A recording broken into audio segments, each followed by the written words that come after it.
Assalamualaikum warahmatullahi wabarakatuh. Perkenalkan, kami dari kelompok 8 ingin mempresentasikan tugas besar 2 perbankan syariah dari Bank BRI Syariah. Sebelumnya, perkenalkan, nama saya Vira Melania Utama dan rekan-rekan saya. Maka dari itu, kita akan memulainya dari profil Bank BRI Syariah sendiri. Profil Bank BRI Syariah. Bank BRI Syariah merupakan salah satu dari 3 bank syariah terbesar di Indonesia dengan pertumbuhan aset yang cukup pesat serta jumlah pembiayaan dan peroleh dana pihak ketiga yang besar semakin mengukuhkan keberadaan BRI Syariah di Indonesia.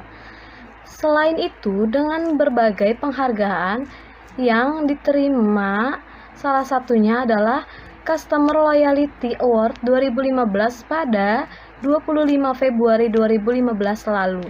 Berfokus pada segmen menengah ke bawah, Bank BRI Syariah menargetkan diri menjadi bank berkemuka dengan berbagai macam layanan produk yang optimal. BRI Syariah resmi beroperasi di Indonesia pada tanggal 17 November 2008. Setelah sebelumnya mendapatkan izin dari Bank Indonesia pada tanggal 16 Oktober 2008 melalui surat keputusan Gubernur nomor 10/67/KEP GBI/DPG/2008. Terbentuknya BRIS diawali dengan pengukuhan Bank Jasa Arta oleh PT BRI Persero Tbk. Pada tanggal Desember 2007, berbeda dengan salah satu bank BUMN syariah, BRI Syariah telah memiliki sistem pengurusan yang sudah terpisah dari BRI konvensional. Ini semakin mengkokohkan posisi BRI Syariah di Indonesia. Pemisahan ini ditandai dengan penandatanganan akte pemisahan unit pada tanggal 19 Desember 2008 dan berlaku efektif pada tanggal 1 Januari 2009. Visi dan misi. Visi menjadi bank retail modern berkemuka dengan ragam layanan finansial sesuai kebutuhan nasabah dengan jangka termudah untuk kehidupan lebih bermakna. Isinya: 1. Memahami keragaman individu dan mengakomodasikan beragam kebutuhan finansial nasabah. 2. Menyediakan produk layanan yang mengedepankan etika sesuai dengan prinsip-prinsip syariah. 3. Menyediakan akses kenyamanan melalui berbagai sarana kapanpun dan dimanapun. 4. Memungkinkan setiap individu untuk meningkatkan kualitas hidup dan menghadirkan ketentraman pikiran. Selanjutnya, produk Bank BRI Syariah. 1. Tabungan faedah BRI Syariah. Tabungan faedah adalah produk simpanan yang dimiliki oleh BRI Syariah untuk nasabah perorangan dalam memudahkan bertransaksi. 2. Tabungan haji BRI Syariah. Tabungan haji adalah tabungan khusus bagi masyarakat yang bertujuan untuk menunaikan biaya penyelenggaraan ibadah haji. 3. Tabungan impian BRI Syariah. Tabungan impian merupakan tabungan berjangka yang dirancang khusus untuk nasabah yang memiliki tujuan seperti pendidikan, kurban, liburan, dan berbelanja. 4. Simpanan faedah BRI Syariah. Simpanan faedah merupakan simpanan yang bersifat jangka waktu tertentu dengan prinsip bagi hasil. 5. Simpanan pelajar BRI Syariah. Simpanan pelajar atau simpel merupakan simpanan khusus untuk siswa dengan persyaratan yang mudah dan sederhana serta memiliki fitur-fitur yang menarik. Selanjutnya, sistem keunggulan yang ditawarkan BRI Syariah. 1. Setoran awal lebih ringan dibandingkan tabungan konvensional, yaitu sebesar Rp 100.000. 2. Gratis biaya administrasi bulanan. 3. Gratis biaya kartu ATM bulanan. 4. Ringan biaya tarik tunai di seluruh jaringan ATM BRI bersama dan prima. 5. Gratis biaya penggantian buku tabungan karena habis. Warahmatullahi wabarakatuh. Saya Mila Syarila. Akad dalam tabungan deposito Bank BRI Syariah. Deposito Bank BRI Syariah simpanan yang berjangka yang menggunakan akad muharabah mufakat yang sudah disepakati dari awal perjanjian.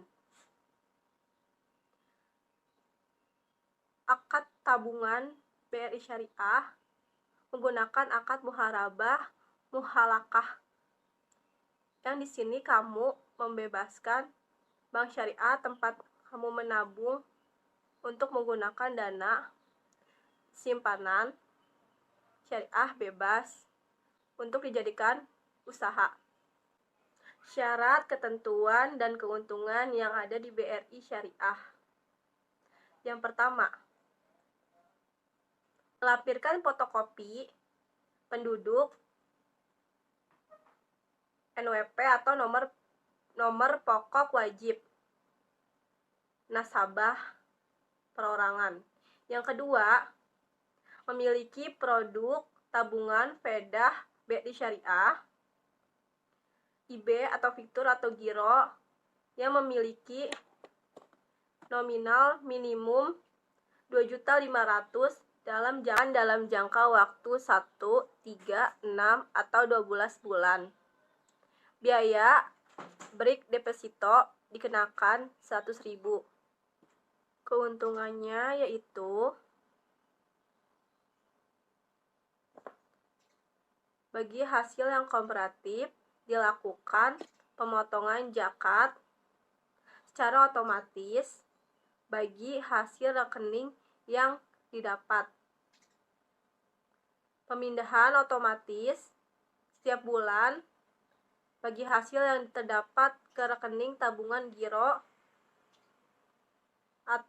di BRI Syariah dapat diperpanjang secara otomatis dengan nasabah. Yang ketiga, melampirkan nomor wajib pajak atau NPWP untuk perusahaan, menyertakan akte pendirian perusahaan perubahan jika ada. Selanjutnya, memenuhi setor minimum 2,5 juta individu dan 5 juta untuk badan usaha. Saya Aprilia Widyasari. Selanjutnya ada jenis KPR BRI Syariah. Sebagai salah satu bank BUMN, BRI Syariah yang juga memberikan pinjaman dana, ini cocok untuk kamu yang ingin membeli rumah secara kredit atau properti lain yang ingin dipakai untuk tempat tinggal atau tempat usaha. Saat ini BRI Syariah memiliki 2 produk KPR, yaitu 1. KPR Faedah atau komersil, 2. KPR Faedah Sejahtera yaitu subsidi. Nah, KPR Faedah BRI Syariah atau IB ini menawarkan pembiayaan kepemilikan rumah kepada perorangan untuk memenuhi sebagian atau keseluruhan kebutuhan akan hunian. Minimal nilai pembiayaan yang bisa didapatkan adalah 25 juta dan maksimal yaitu 3,5 miliar. Pinjaman ini menggunakan prinsip jual beli atau murabah atau sewa menyewa atau ijarah.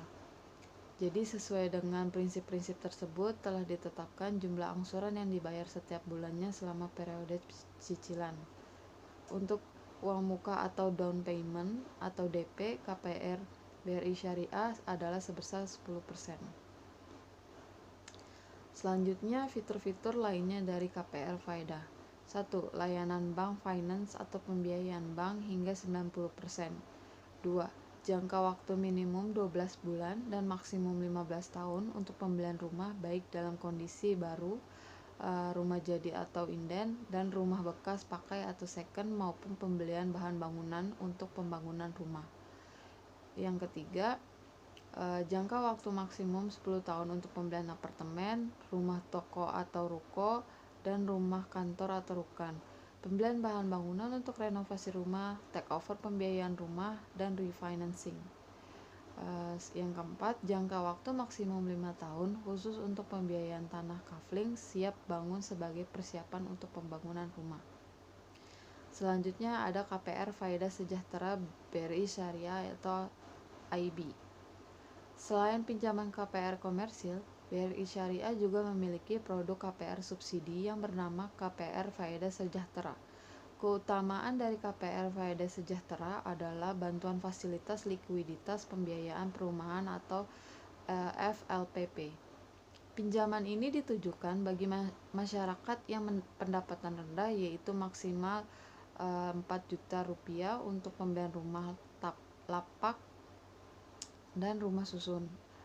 Saat mengajukan pinjaman dana ini, Anda sudah bisa bersiap untuk memiliki dana sekitar 1% dari harga rumah. Sementara itu, tenor yang diberikan maksimal mencapai 15 tahun.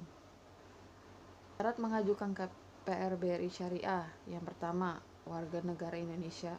Yang kedua, pegawai atau karyawan tetap dengan masa kerja minimal 2 tahun. 3. Profesi hanya untuk profesi dari bidang kesehatan. Selanjutnya, pengusaha atau wira swasta dengan usaha yang berjalan minimal 5 tahun dalam bidang yang sama. Yang kelima, minimal berumur 21 tahun dan maksimal 65 tahun saat pelunasan. Yang keenam, memiliki kredit yang baik, dibuktikan dengan data SLK. Yang ketujuh, mempunyai rekening di Bank BRI Syariah. Ini penting agar pencairan lebih cepat. Dan yang terakhir, setiap pinjaman di atas 50 juta wajib ada NPWP pribadi. Nah, cara mengajukan KPR BRI Syariah. Yang pertama, datang ke kantor cabang BRI Syariah terdekat, lalu isi formulir mengajukan pengajuan KPR Syariah. Selanjutnya, lengkapi dokumen terkait yang meliputi fotokopi KTP, surat nikah, surat keterangan kerja, slip gaji, dan fotokopi mutasi di buku tabungan 3 bulan terakhir. Dan yang terakhir, siapkan biaya-biaya yang perlu dipenuhi seperti biaya asuransi jiwa, asuransi kebakaran, administrasi bank, dan notaris. Selanjutnya, contoh perhitungan budget KPR Faedah BRI Syariah versi komersil. Misalnya, nasabah mengambil rumah atau properti lainnya seharga 400 juta dengan tenor 180 bulan atau 15 tahun. Perhitungan uang muka dan angsuran KPR sebagai berikut.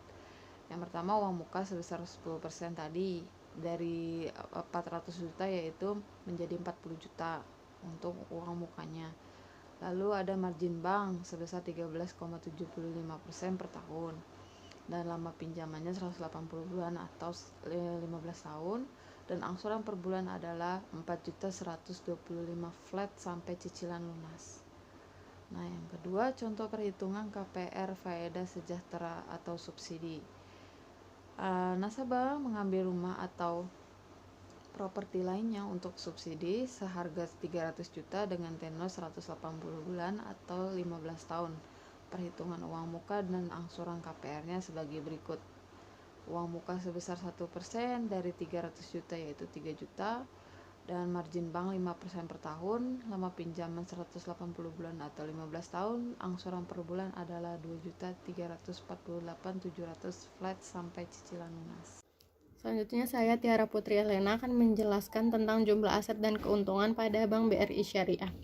Di sini sudah tertera laporan keuangan dari tahun 2016 sampai 2020. Dikarenakan laporan keuangan di tahun 2021 belum ditemukan, maka kami akan menjelaskan laporan keuangan dari 2017 sampai 2020. Keadaan Bank BRI Syariah di tahun 2017. PT Bank BRI Syariah mencatatkan laba bersih sepanjang 2017 dengan sebesar Rp 101,09 miliar. Angka ini turun 40% dari periode 2016 yang sebesar Rp 170,2 miliar.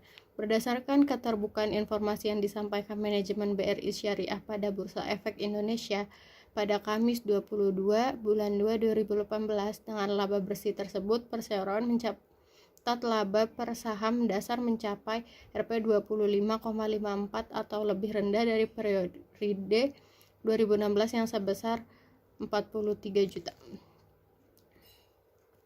beban usaha perseroan tercatat mengalami kenaikan dari Rp 1,16 triliun di 2016 menjadi Rp 1,17 triliun di 2018.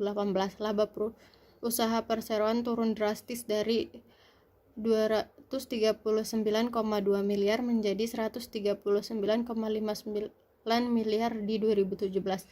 Perseroan mengalokasikan beban cadangan kerugian sebesar 453 miliar di 2017. Total aset perseroan di 2016 tercatat meningkat dari 27,68 triliun rupiah menjadi 31,54 triliun rupiah di 2017. Lalu keadaan Bank BRI Syariah tahun 2018.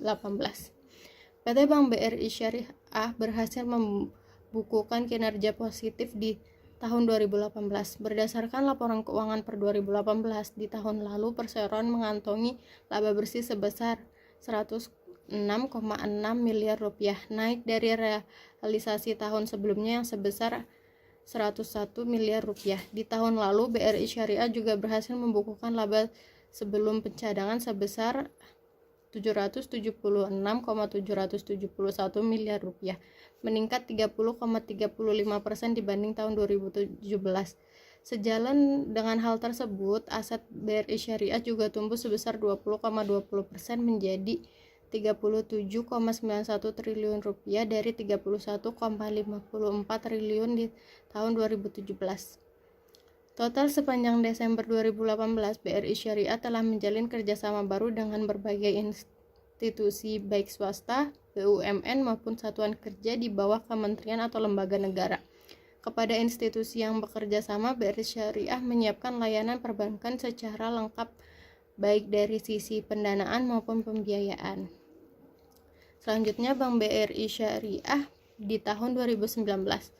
PT Bank BRI Syariah Tbk mencatatkan laba bersih sepanjang tahun 2019 sebesar 74,02 miliar rupiah, turun 31% dari tahun sebelumnya sebesar 106,60 miliar. Berdasarkan laporan keuangan, laba bersih itu dicatatkan di tengah jumlah pendapatan pengelolaan dana oleh bank sebagai mudharib yang naik 8,16% menjadi 3,37 triliun rupiah dari tahun sebelumnya 3,12 triliun rupiah. Sementara jumlah pendapatan naik 16,54% menjadi 2,30 triliun dari 1,98 triliun rupiah. Sementara itu beban operasional naik 10,97% menjadi 1,33 triliun rupiah dari sebelumnya 1,20 triliun rupiah. Mengacu laporan tahun yang dipublikasikan di situs perusahaan, dana pihak ketiga